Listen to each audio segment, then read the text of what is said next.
The Impossible Repair. The Academy's Greatest Challenge. Professor Kethvar's compound eyes scanned the engineering lab aboard Nexus 7, the galaxy's premier learning station. 23 students from 12 different species filled the chamber, their various appendages working at sophisticated repair stations. The Chiraxian professor clicked his mandibles with satisfaction as he observed the Galactic Engineering Academy's most advanced class. "Today, we face the ultimate test," Kethvar announced, his voice resonating through the universal translator. "You will attempt what many consider impossible, repairing a quantum drive core that suffered catastrophic cascade failure." The students stirred with excitement and nervousness. Even the towering Vorthak engineers, known for their mechanical prowess, exchanged worried glances. Only one student seemed unimpressed: Marcus Rivera, the lone human in the class. The sophisticated solutions. The massive holographic display revealed a starship engine core, its crystalline matrix shattered and energy conduits severed. The damage was extensive, the kind that typically meant scrapping the entire unit. "The Zenorian approach," declared Veltar, extending his elongated fingers toward an array of molecular assemblers. "We shall rebuild at the atomic level." His people were master nanotechnologists, capable of manipulating matter itself. The class watched in awe as microscopic machines began reconstructing the damaged crystal lattice. Within minutes, however, the assemblers overheated and shut down. The quantum instabilities were too chaotic for precise atomic manipulation.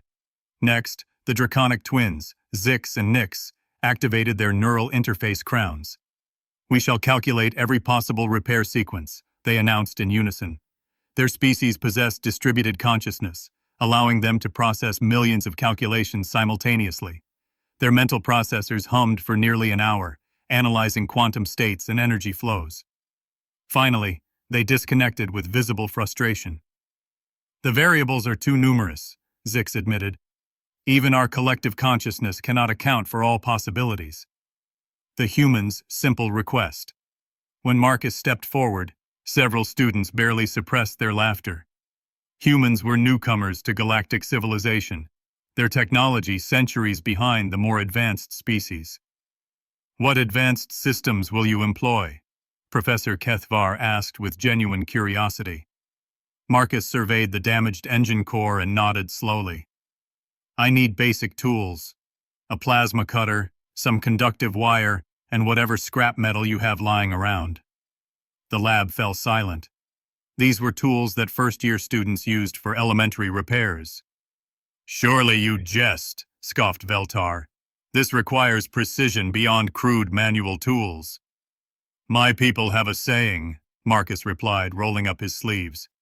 "If you can't fix it with what you have, you're not trying hard enough." The improvised solution. While other students discussed theoretical approaches, Marcus began working. He bypassed the damaged crystal matrix entirely, instead creating a crude but functional energy loop using salvaged components. Where sophisticated materials failed, he used basic conductive elements. The alien students watched in bewilderment as Marcus welded together what appeared to be a collection of spare parts. His approach seemed chaotic, lacking the elegant precision of their advanced methodologies. "This is embarrassing," muttered one of the aquatic Selkari. "He's treating a quantum drive like a combustion engine." Marcus paused in his work, sweat beading on his forehead. "My homeworld didn't have abundant resources," he explained. "We learned to make anything work with whatever we could find. When Earth's first colony ships broke down light years from help, crews had to improvise or die." The moment of truth. After 3 hours of steady work, Marcus stepped back from his improvised repair. The engine core looked nothing like its original elegant design. Crude patches covered sophisticated components, and makeshift connections bridged gaps where advanced materials had failed. "It's aesthetically challenged," admitted Professor Kethvar, his antennae twitching with uncertainty. "Beauty doesn't keep you alive in the void," Marcus replied, activating the power sequence. The engine core hummed to life. Not the smooth, harmonious vibration of perfect engineering, but a rough, determined rumble that spoke of function over form. The quantum field stabilized, energy flowed through the makeshift conduits, and the impossible repair held steady. The lab erupted in shocked murmurs. The sophisticated solutions had failed, but the humans' crude approach had succeeded. The lesson revealed. "How?" demanded Veltar, his usual composure shattered. "The molecular instabilities alone should have prevented this from working." Marcus grinned, wiping grease from his hands. "I didn't try to fix what was broken. I worked around it. Sometimes the best solution isn't the most advanced one. It's the one that actually works." Professor Kethvar approached the jury-rigged engine core with new respect. "Your species survived on a world with limited resources," he observed. "This taught you adaptation." "We call it making do," Marcus nodded. "Every human learns it. When you can't have the perfect tool, you use what's available. When the ideal solution is impossible, you find one that's possible." The new understanding. The Draconic twins exchanged glances through their neural link. "We calculated perfection," Nyx realized. "But perfection was impossible." "Your people think differently," added Zix. "You accept imperfection and work with it." Marcus laughed. "Perfect is the enemy of good enough, and good enough that works is better than perfect that doesn't." The lasting impact. Word of the humans' impossible repair spread throughout Nexus 7.